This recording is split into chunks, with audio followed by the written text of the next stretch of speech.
Thank you. It's nice to meet you. I've Finally. heard nothing but awesome things about you from mutual friends, and namely Chris Mulher. I do pass out a lot of money for people to say nice things to me about me, but I think his exact words were, "You will love Luke." Right. I can't wait for you to meet. And so for Chris to say that is like, oh, okay. Well, He said the same thing about you. well, fantastic. There you go. Well, I hope we both meet each other's expectations.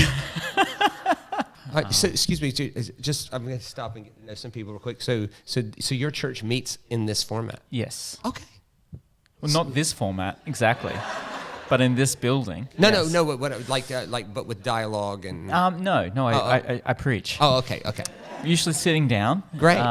And we do have seats all the way around and to the back. Back. That's perfect because it very communicates close. collaborative space. It's Yes. great. Yeah. I think part of that, even just the style of the building, the white, the seating style, it's very much like we're trying to teach people come and be part of a community and learn together rather than come and Be told what to do. and watch a preacher. Wonderful. And that I've got the vibe. Okay, you've got the vibe. Yeah. All right. Amazing. Shall we begin? Yeah. Well, maybe we already have. Okay, great. We're having a good discussion here. We It's are. Thank you, Shane Willard, for being here. It's good, man. It's good. Appreciate you. We have lots of mutual friends, and you come highly recommended. So I have very high expectations of tonight. Hope we do well. I think we will. Whoever's phone that is, just turn it off. No, it's fine. Don't worry about it. Yeah. We have a bit of a live audience here, so Yeah. hopefully they don't heckle too loudly, but it should be good. Yeah. Amazing. Yeah, they're very non-intimidating folks. Yes. It's good. Yeah, they're all staring at us. Let's talk about the Bible. Great. One of the things I'm thinking, we're trying to build a church in the city with a lot of younger people, a lot of newer people to faith, and with a lot of challenging questions about the Bible. And one of the things that I feel is tripping people up a lot is just misunderstanding the nature of the Bible, what it is and what it's not, and maybe putting some expectations on it that it's, maybe a science book or whatever, and just coming up with a lot of challenges that should not really be there. Right. But we're just kind of imposing we're bad tourists. Yes. We're imposing our culture onto it. And so I thought it'd be great. I've heard you share a little bit about this, but maybe talk to us about Bible genres, literary styles, and how that should affect the way that you approach and read the Bible. Okay, so let's chat a bit about that. So I think you're right. So the Bible's a problem. So I'm gonna just put that out there. You can't be intellectually genuine and go, the Bible poses no problems to faith in Jesus for people under 30. You can't, you can't. Now, so there's that one statement, but then there's another statement that would say, the Bible's not the problem, it's our approach to it, right? And I would go with option B. If you superimpose expectations on something that the original author did not intend for it to be, and the original audience would not have considered those thoughts, then there's a real problem. And so there's a lot we could talk about here, but let's just start with the beginning. Let's start with genres, okay? So a genre is just a category of literature, and the Bible has genres just like any library of books would have genres. So the first approach to the Bible that I think is problematic is treating it as if it's one book.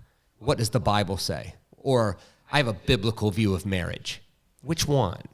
So are you for the Solomon marrying 1,000 people part, the David having 700 women part, the forcing foreign warriors to be married to virgins that they found in a foreign tribe part, the if my brother dies, I have to marry his wife one, that one, or the Paul one which says, please don't marry ever. It's really a pain in the butt, right? So which marriage are we standing for? And you go, well, so if you impose something on the Bible that says two things. One, it's one book and God wrote it.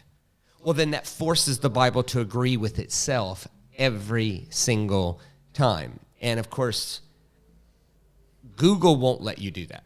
My dad's generation could believe that because there was no search engine to go, oh, where in the Bible do they have different opinions? And of course the Bible's diverse because it should be. It's 66 books written by 40 different people over 1,500 years with different biases and genres and literary devices and all of this. Of course, it should have difference of opinion, and that doesn't mean it's less inspired. It just means that's something you would expect. So you would expect that it's okay for Solomon to have a certain view of marriage that Paul did not share, right? And you wouldn't go, okay, you two get on the same page so we know what God really feels about this, right? In some cases, marriage is awesome. In some cases, marriage is awful. Both are true in life. And given Paul's basic bias that he thought Jesus was returning in his lifetime. And given that conclusion, which he was wrong about, you can see why he took the stance on marriage. But if everybody obeyed Paul's thoughts about marriage, the world would cease to exist because you wouldn't have enough children to work in grocery stores and do basic supply chain things. Yep. And so those are the two places I always like to start, is that God did not write the Bible. People wrote the Bible. God inspired what they wrote, which just means he breathed life into it. And so what you see is not a static record of God. What you see is a dynamic, progressive, moving revelation of what people thought God was, leading to the final revelation of God in the risen Christ. And within that, you've got all kinds of freedom taken by authors with genre and literary devices. So a couple of very critical literary devices would be phenomenology.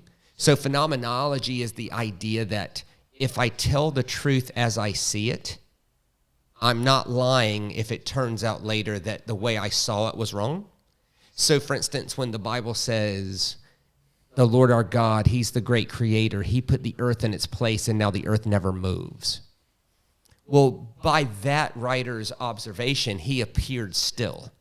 And so he's a great example is a sunset. So if I was to say, oh, that was a beautiful sunset tonight. Well, you'd have to be a special kind of jerk to go, actually, it's a great earth rotation, man.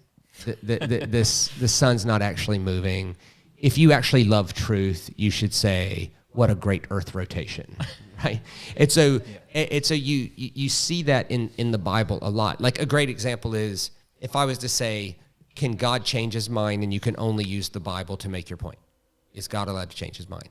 Well, there's 40 some odd scriptures that say he can't, and there's 40 some odd scriptures that say he can. And it's basically the same amount on both sides. So what do you call that? Do you call that disagreement? Do you call that a contradiction? Or do you just see that the writer and the audience was okay with someone expressing how they were interpreting what they were seeing?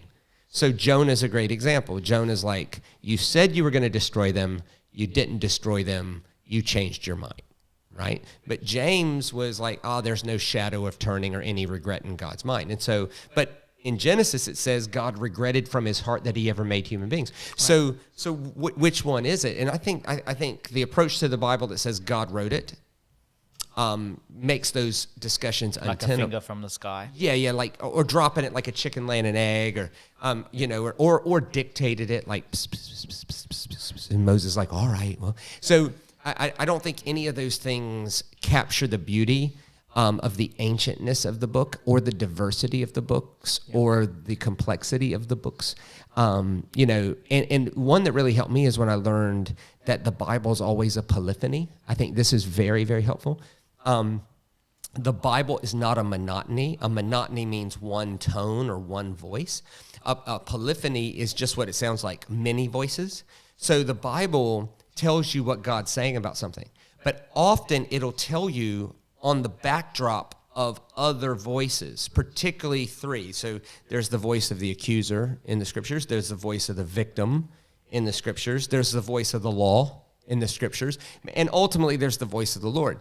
But what a careful look at the Bible is not taking each individual verse and going, that's God, that often not. You could be reading the voice of the accuser. You could be reading the voice of the law. You could be reading the voice of the victim. But what makes the voice of the Lord have more meaning, not less meaning, is that it's put on the backdrop of these other voices. And I think the Bible models for us something that we all would be better if we did, which is to honor collaborative learning space and hear the other voices out and kind of find the voice of the Lord amongst the other amongst the other voices. So just to give you, in case any listeners going, give me an example. That's pretty nuanced. Give me an example. Okay. Yep. So I think it's Psalm 37 or so. It says, basically it says, God will bless people who bash children's heads against rocks. Right. Okay, so pretty clear and pretty gross. God loves it if someone took a kid and bashed their head against the closest stone. Right, Psalm 137, verse 8. I was asked about that at a university Q&A about people having problems with the Bible, and so the response of a Christian to go, well, it's in the Bible, you just got to believe it. If you don't believe it, then you may as well just throw the whole thing out. Well, that's just dumb. If someone could read Psalm 137, verse 8, and it says, God will bless the person who bashes children's heads against rocks. If someone could read that and not be disturbed, or at least ask what's going on, or at least go, how are you okay with this? What am I missing here? For someone to just go, it's in there, God said it, I believe it, that settles it. Well, that person is a lunatic, a sociopath at best. And so, but when you look at that poem, which it's a poem, it's not a law, it's a poem, it's the rantings, it's the journal entry of a man who we don't know who he was. Psalm 137 is anonymous. We just know he was a priest when Nebuchadnezzar ransacked the place.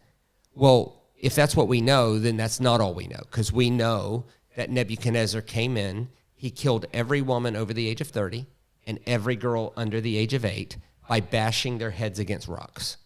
He then, if you were a woman between the ages of 8 and 30, you were now a sex slave to the Babylonian platoon.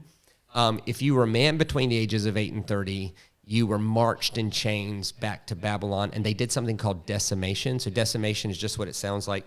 So we would say I was decimated. That means I was destroyed. But the root word decimate comes from decimal, which is basically they would take a bag of rocks, and 1 out of every 10 was a different color. And you'd pick, and if your color was right, it's fine. But if you picked the odd one, they'd beat you to death, or they would castrate you or crush your testicles with rocks, or just to show that they could. And so this man likely would have known, or maybe watched his wife be raped to death. He would have known and might have had to watch his children's head being bashed against rocks. Because he was a priest, we know what happened. Nebuchadnezzar comes in and he robs the furniture out of the Holy of Holies and doesn't die. Well, that's a real problem, because the Bible says if anybody walks in the Holy of Holies, they'll die. And then Nebuchadnezzar walks into the Holy of Holies and steals the furniture and doesn't die. Well, his faith has been, especially if you could picture him in the testicle crushing line. So if he's in this line, it's not a good line. It's not a good line to be in. Like, you're in the testicle crushing line, and you're like number 38, and they're like number 32, and you're like, shoot. And then Nebuchadnezzar shows up and says, I'm going in there and stealing the furniture. Well, you're thinking, yeah, man, that's what you should do, bro. You should go in there and steal the furniture, thinking you're going to get zapped. And then, of course, he goes in there and he steals the furniture and doesn't die. So if you think about everything this man lost in a day, he lost his wife, his children, his temple, his job, his position, maybe his testicles. He definitely lost his freedom. He was put in chains and marched back to Babylon, and he's lost all this, and so he chooses to write a poem about his pain. And the first 4 verses of the poem, he calls God out. Where were you, bro? Like, seriously, where were you? Where were you when they did what they did to us? And then he comes to this conclusion, you must have had your reasons. All I'm asking you is that you pay them back for what they did to us. They bashed our children's heads against rocks. Verse 8, will you bless the one that bashes their children's heads against rocks? So this is not a testimony about the voice of God. This is a testimony that's the voice of the victim. Yep. It's a testimony of what we would all hope God would be if that happened to us. If that happened to us, we would all hope God would be that. But it's not the voice of God. As a matter of fact, there's several books in the Bible where the voice of God's totally absent, like Lamentations. Lamentations is a tension between 3 voices, a narrator, a woman, and a man. The narrator is just telling you what happened. The woman is the humanization of the city that's been destroyed by Nebuchadnezzar. And the man is the voice of the priestly system that just had their temple destroyed. Nowhere in that book is God going, let me tell you what happened here. It's just, how would I say this? It's a sneak peek into how three different perspectives of humanity interpreted the fall of Jerusalem. And so there's books in there like that. And I tell you why those books matter. Because sometimes we want to know what God thinks. Sometimes it helps us to know what other people went through and how they put language on that stuff. And so you have polyphony. You have these voices that to take the Bible seriously. You know, people who go, well, I'm just simple, Shane. I just take it seriously for what it says. With respect, no one can do that. No one can approach the scriptures without any bias, without any preconceived notion, without trying to see something that you think is there or hope is there. No one really, sometimes people ask me, do you think the Bible's inerrant? Well, I think that's the wrong question. That's number one. But number two, if you need me to say it's inerrant, I can say that as long as you've considered original audience, original authorship, you've considered literary devices that was used, you've considered the genre it was written in, you've considered the historical arc of the story leading to Christ, and you've considered the immediate historical context. Yeah. But most people don't mean all that. Okay. They just mean it says God will bless people who bash children's heads against rocks, so I believe that. Well, that creates a very dangerous society. Sure. Can I just jump in and say that's amazing, but how so as we read in the Bible, we need some tools in the tool belt to know what we're reading. How do you find out what you're reading and the genre and the context? That's a bit of context right there that's just opens your eyes, but how do you find that? How does the average person picking up the Bible know that? And how is there some resources, tools? Like, how do you get to that? Well, there would be, and I think the first thing is to admit it's not easy. Yep. To go. If I'm going to take this seriously, I've got a couple of avenues I can go. I can realize how difficult it is to get to the bottom of all this, but despite how difficult it is, I'm going to discipline my life to do that. And then there's some ways forward. But I would say the simplest thing would be to remind ourselves, how did Jesus read his Bible? And the answer is never alone, right? So if you told a rabbi today, even today, if you said, I was studying the Bible by myself, they'd be like, what? Like, do you have no friends? Let me just make sure I understand you right. So you're going to draw conclusions around Holy Scripture without running it by anybody. Are you serious? Come on, right? And so I think it's important to remind ourselves that I'm all for studying the Bible. I've given my life. Yeah. I've given my life to studying the Bible and to communicate it in entertaining, interesting, and meaningful ways. However, I still in my sermon prep, I've got a Bible nerd that does homework for me. I've got a history teacher that does homework for me. I've got an elementary school teacher that helps us think of things. So when you're running a particular scripture by 4 people, well, there's no such thing as 4 people. One person is smarter than 4. They just see things. They think of bents. They consider things that you haven't considered, and so there's that. So one, I think, is a collaborative approach. Is not drawing conclusions around Scripture without running it by, well, as 2 or 3 are gathered, or 3 or 4, or whatever the case may be. That's number one. Number two, part of the clues are in the table of contents. So the Bible is not put together chronologically; it's put together by genre. And so the table of contents. When I was a kid, thank goodness for Miss Dar. Miss Dar taught me the books of the Bible, and she did so and I can still, it's weird how you don't remember much of anything, but you remember pictures and colors. And so she taught us the books of the Bible on a color-coded chart. And at the top it said law or Pentateuch, and then she had to explain what that was. 5 books. And then ancient history, and then poetry, and then major prophets, then minor prophets. And they were all different colors. And she would not have taught a 5 or 6 year old genre by using those words. But when she taught us the books of the Bible in song, I can still picture the colors as to what genre belongs where. Yep. And so I think the clues in the table of contents. Number 3, I think it's important that words don't matter. How we picture words working matters. So when I say poetry, that doesn't matter. What matters is how someone pictures that word. So in the Western world, people picture poetry as not true.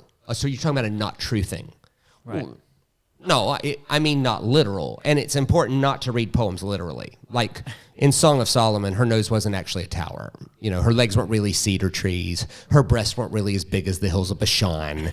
These are poems, yeah. Right? And I think, and it doesn't do us any good to interpret poems as science books and make it fit, because the Bible says. I don't think that does us any good. I don't think it does the Bible any good. I certainly don't think it gives people an easier approach to follow Christ. I certainly think it's actually, quite frankly, dangerous. And dangerous at best, really, really dumb at worst. And so what happens is in the table of contents, it'll tell you that's a poem. And then within the stories themselves, this is where it gets a bit complicated, is when the Bible was written, it was not inappropriate to put a fictional story in the middle of a historical narrative.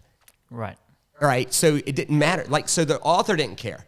The author's like, oh, it doesn't matter. Here's something that exacerbates the meaning of what I'm saying. And he didn't take time to explain, because in his world, it did not matter. So people ask me sometimes, is Jonah literal?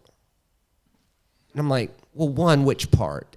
And 2, do you think it helps us to try to make a case that a guy went to the bottom of the ocean, sat on the ocean floor, past the gates of Sheol, and his one complaint in Jonah chapter 2 from the bottom of the ocean floor was the seaweed was wrapped around his head? Does it do us any favors to try to make a case that that literally happened? Versus understanding that maybe,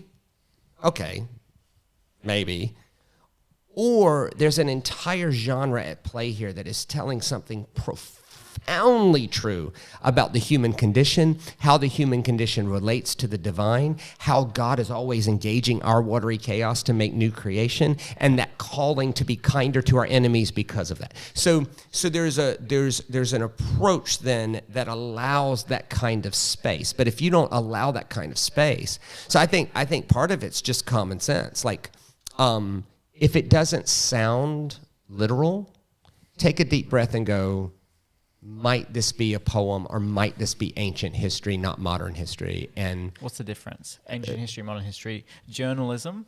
Yeah. Which, let's face it, that's not very honest either. It's not. And we probably shouldn't take that too literally. Yeah. But sometimes we like to put the journalism worldview on ancient history. Ancient history? Yeah. What's the difference? Okay, so modern history did not exist till after the 1400s. Up until the 1400s, there was no such thing as fiction and nonfiction in libraries. That's so important to know. Very, very important. Because the entire, I do not want to insult anybody's intelligence, but the entire Bible was written before 1400, right? So the entire library of the Bible was written at a time before you had to delineate, is this fiction or nonfiction? And that's really, really important. Like years ago, the church panicked about Dan Brown's book, The Da Vinci Code, right? And remember that? Yes. And the reason they panicked is because he makes... I wasn't allowed to watch that movie. Right. When I was little. Right, because... I might not be a Christian Yeah. Now, Tom Hanks is trying to figure out the code. And in the book and in the movie, it is clearly intimated that Jesus might have been married to Mary Magdalene, right? And so people are freaking out, mate. So Larry, there's a famous interviewer in America named Larry King, and he had a thing called Larry King Live, and he's interviewing Dan Brown, and Larry King says, Dan, the Christians are panicking about your book, because it makes a claim that Jesus married Mary Magdalene. I just want to give you the full floor to defend yourself. And what made you think that? And he had a book, he had the book with him, and he said, the answer to that is on the binder, on the outside of the book at the bottom. at the bottom of the binder, it says fiction. He said, I made it up. It's a mistake in Yeah, genre. he said, so if someone's asking me to prove something that I admitted before it started was fiction. Okay, so modern history demands. So the standards of modern history recording is accuracy around detail.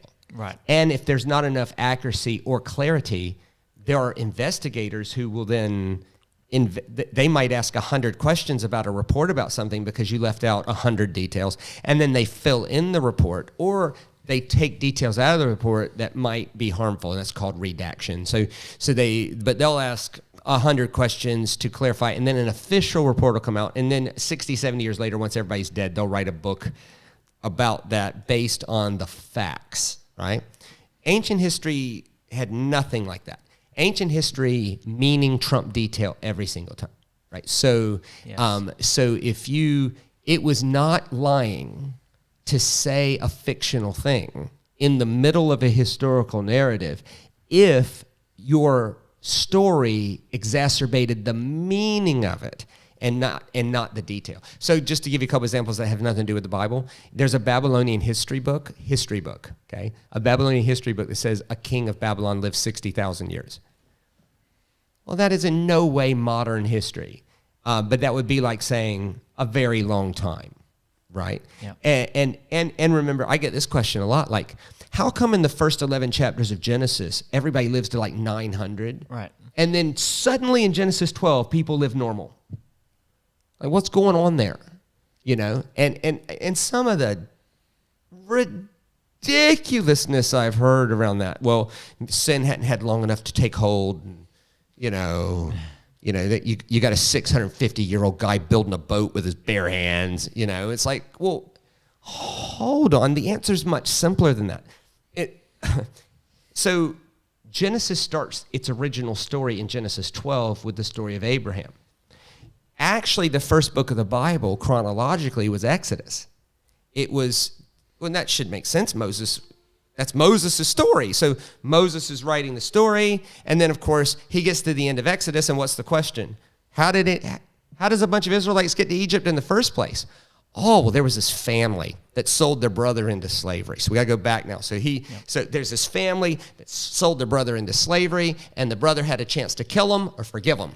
And he forgave him, and he fed him, and he gave him a piece of land in Egypt. That's how this family ends up in Egypt. Right. And where'd they come from? Well, they come from a guy named Abraham. Right. And where did he come from? Oh, well, he came from ancient Sumeria. Right. And what do we know about that? Nothing except for what he handed down, right? And so there were 3 holy books in ancient Sumeria, the Enuma Elish, the Epic of Atrahasis, and the Epic of Gilgamesh. And those, think about it like in Sumerian terms, Old Testament, New Testament, Book of Mormon. I don't know. So it was their 3 holy books. And the first 11 chapters of Genesis, all those stories can be found in the Enuma Elish, the Epic of Atrahasis, and the Epic of Gilgamesh. But Moses is taking those stories that had been handed down orally by Abraham, and he's recapturing them as better stories. But in ancient Sumeria, they measured time by lunar cycles. Like the sun was moving around the earth, not the earth moving around the sun. They didn't know. And so the thing that they could observe that changed was the moon. And so a moon goes on a very predictable 28-day cycle. New moon, waxing, waning, full moon, new moon, waxing, waning, 28 days. And then every time the moon renewed itself, that's how they measured time. So when it says someone was 658 years old, well, what if no one's lying? So what if they were really 658 years old? But based on the measurement of time in that day, which would have been lunar cycles, well, that person would have been 59 years old, which makes more sense.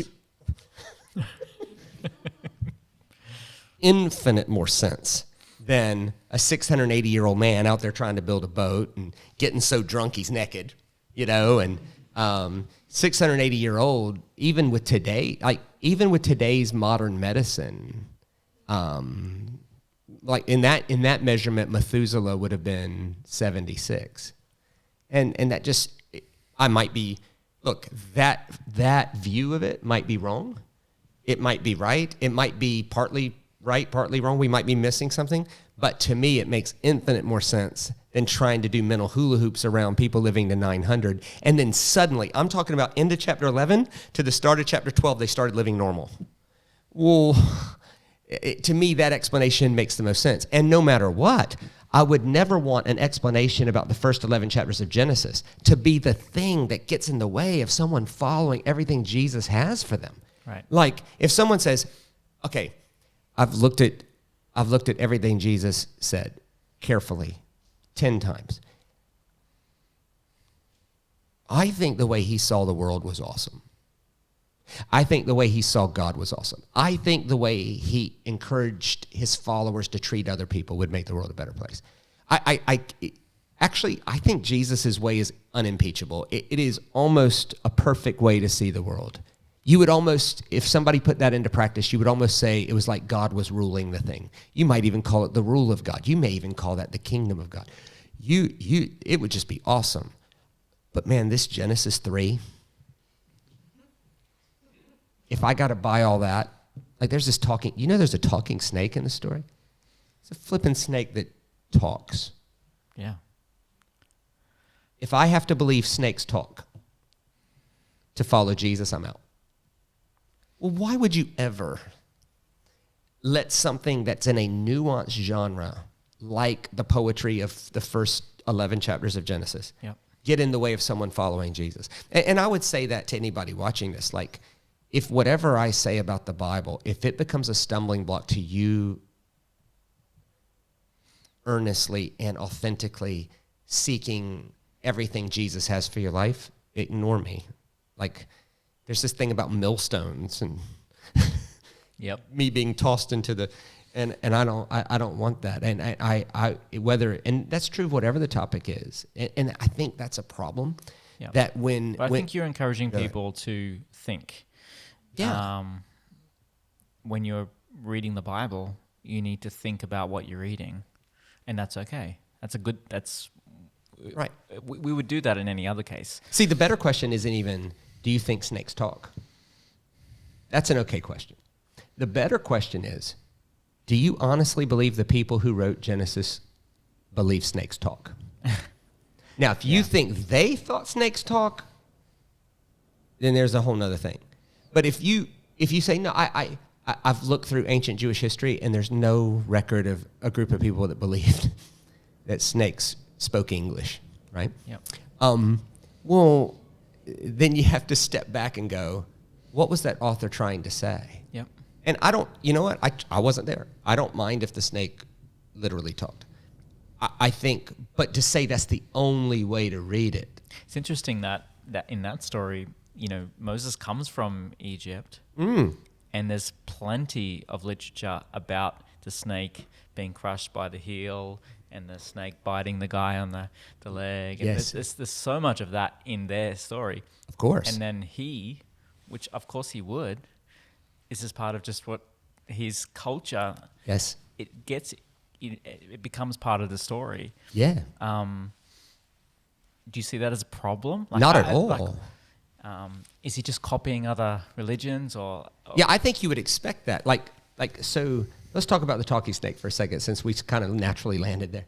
So in Genesis, there's actually 2 creation accounts.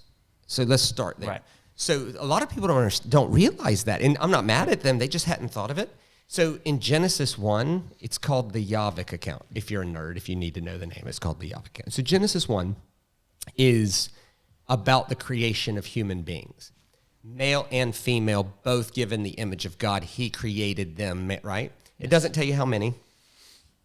It just, human beings. Human and life. Human life. Yes. Boom. Then in Genesis, the end of Genesis 2, there's these 2 human beings.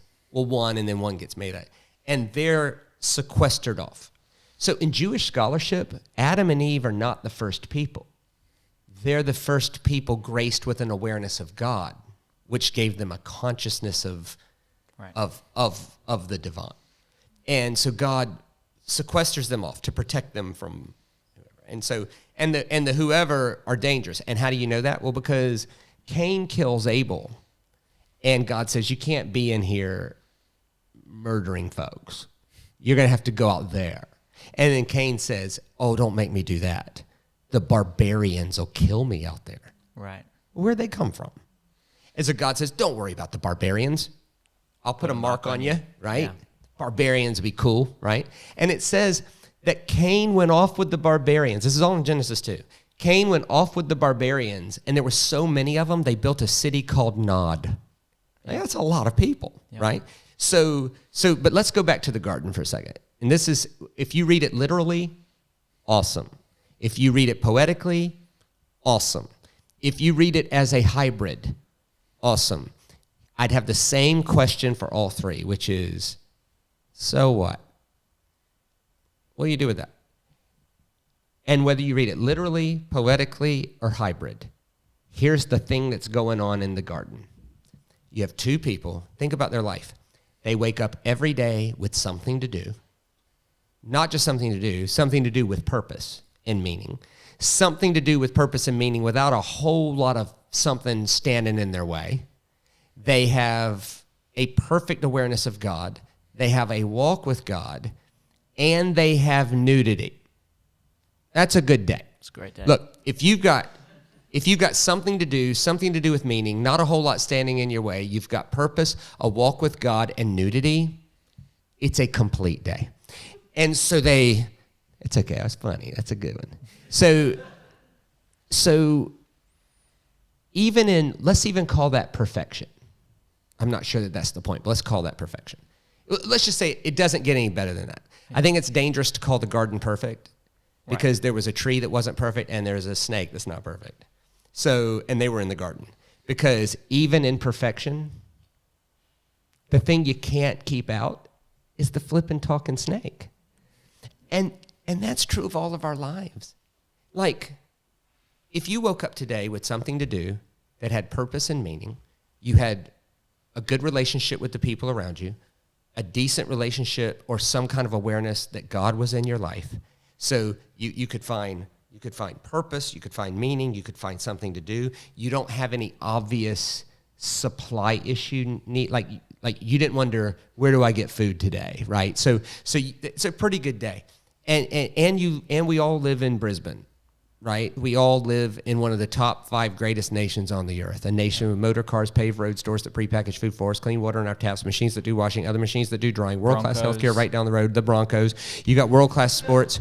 Nobody in this room right now, or anybody that lives in Australia, is scared of going broke if they get sick. Not one person, right? I'm American. That's rare, okay? We ain't never heard of something like that, right? And so it is, it's just a great place. But yet, for all of us, if we're honest, there's a voice, that inner voice that says, I wonder what I've been forbidden from experiencing that would make me feel even less lack than this.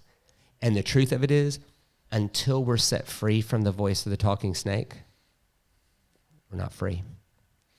It just isn't free. And so for me, if someone says, I read it literally, I don't care what you say, awesome, let's apply it then. Instead of spending your whole life trying to prove it was literal, which is boring. Or if someone says, I read it poetically, awesome, let's apply it instead of trying to prove it's a poem, because that's boring. Or I read it as a hybrid, awesome, let's get around to applying it to today's life instead of trying to prove it's a hybrid, because just proving the nature of something is by definition boring. So let's get to what the thing is teaching us about life. Yep.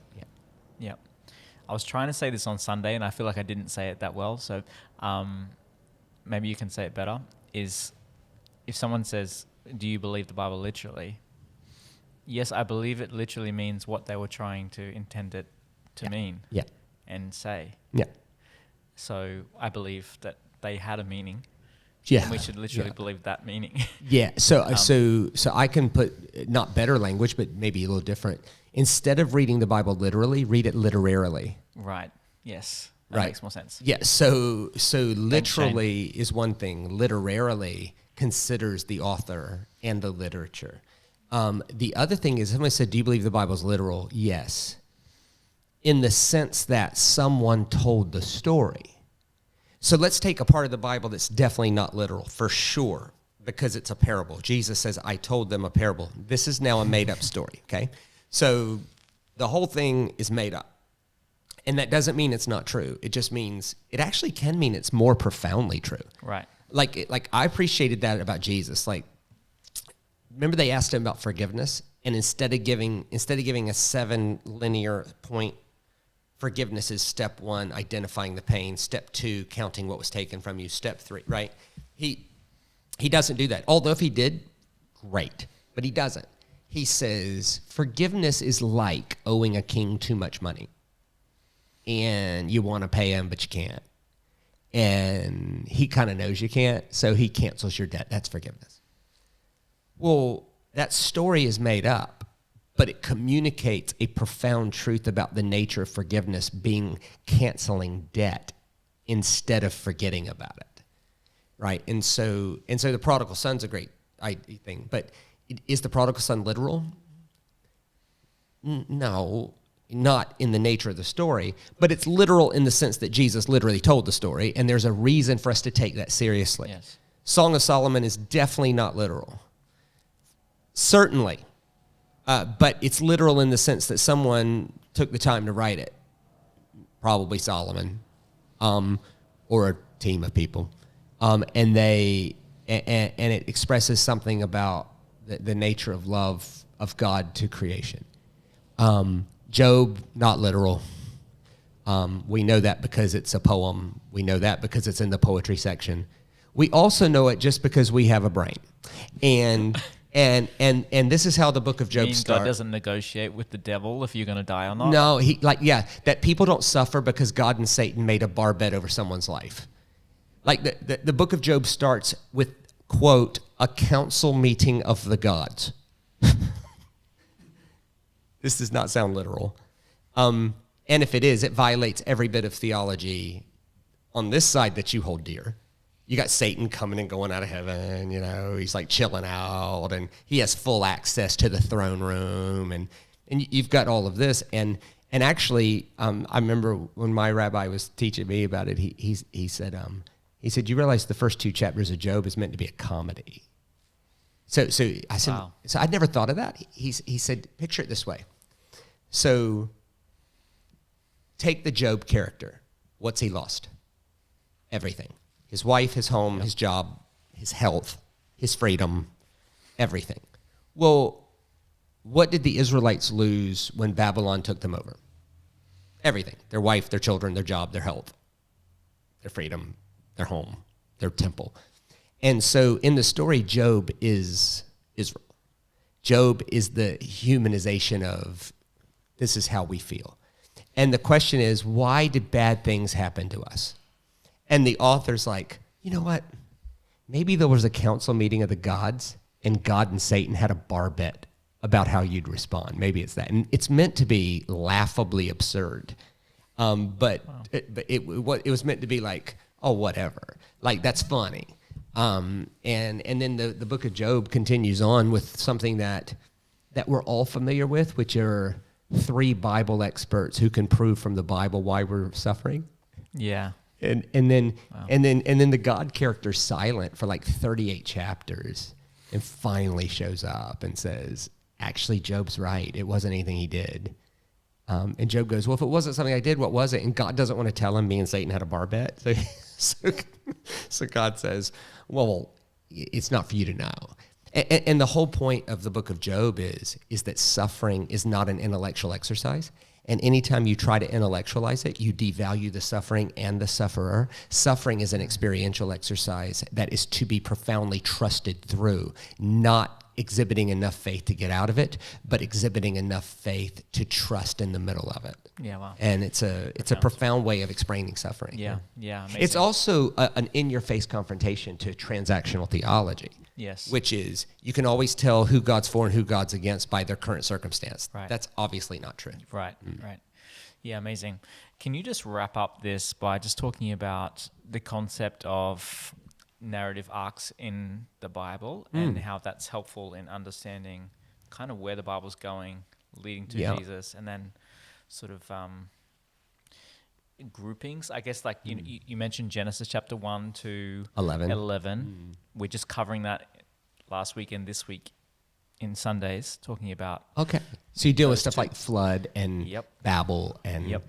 and there's so much cool things going on there. Yes. Unless you try to force feed it into something it wasn't intended to be. So rather than picking your favorite verse, I guess we're just trying to help people to understand, maybe read a little more broadly, Yeah. read a little more context, and see the whole arc of the story. Sure. Well, to give you an example, so the bridge between the first chapters of Genesis and Abraham is this Babel story. I just met you, but I'm going to make a bet, okay? It's like me and Satan having a bar bet of it. I'm going to make a bet that the Babel story is the most anti-future church narrative possible. And I'll tell you what I mean. So in the Babel story, they get a new technology, new resources. And instead of spreading that to the world and blessing the world around them, they all choose to hang at one place with only people they understand, only people speaking the same language, only people like us, and they try to use their resources to make their name great. Yeah. Sounds pretty anti-future church. Yep. Yeah. So, and so God comes in and he spreads them out and confuses their languages. And I was taught when I was a kid, that was God judging them for trying to build a tower. Maybe. Or God was trying to get the blessing out the whole time.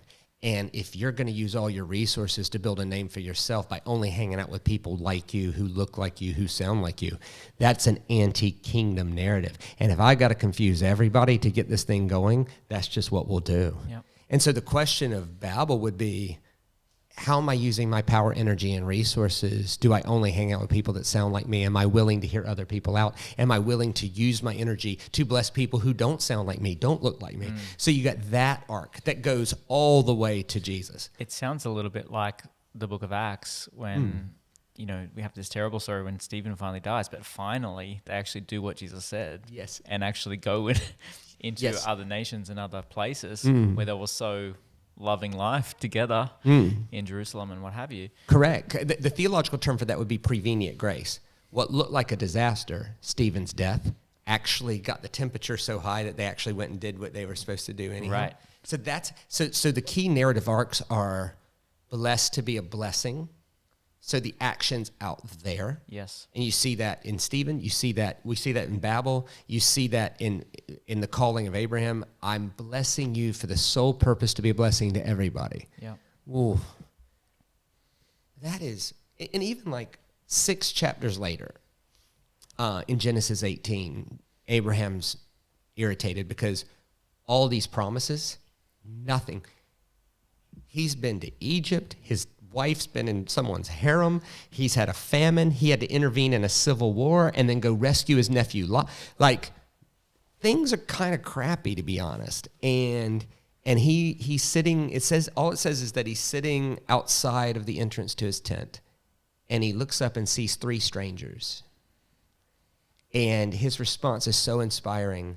It says he ran to them to find a way to serve them and make their journey better.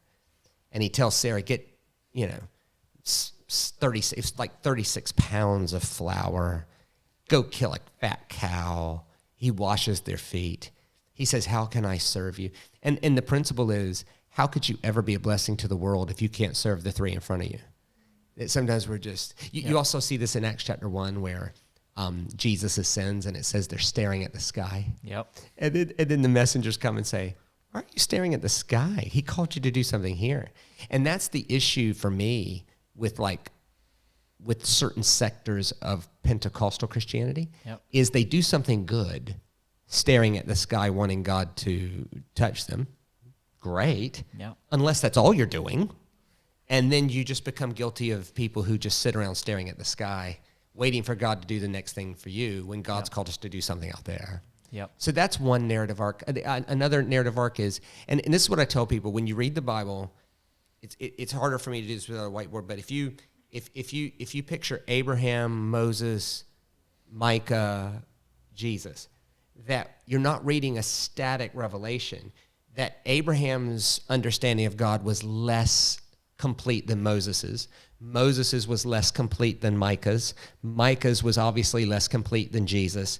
And then the New Testament is trying to put language around, now that we understood what God was always like, how do we reread the earlier stories? The scholastic word for that is reading from solution to plight. So if you think about it that way, that Jews don't try to make sense of this and make it agree with that. Jews say, a Jewish person would say, if that changed everything, then we reread all of this through the light of that. Right. And the early church called it reading it Christotelic, or Christ-centered, or through the finished work of Christ. I think that's Paul's entire point in the book of Romans, right, is you Jews, because see, what was happening in Rome was something that is so relevant to today. So the Roman Emperor Claudius kicked all the kicked all the Jews out in 50. Jews out, yeah. Right, you're gone. You're out. Only to quickly realize he needed them. Yeah. Right? So he needs them for supply chain.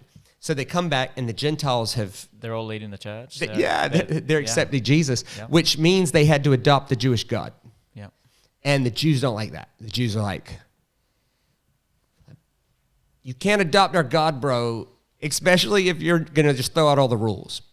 Right? So you got to be circumcised. You got to quit putting bacon in the green bean casserole. And twice a year, you got to get on a boat and go to Jerusalem, because that's where real worship happens, man. Right? And so what was happening in Rome was Bible experts were weaponizing Bible verses towards people that have no emotional connection at all to it.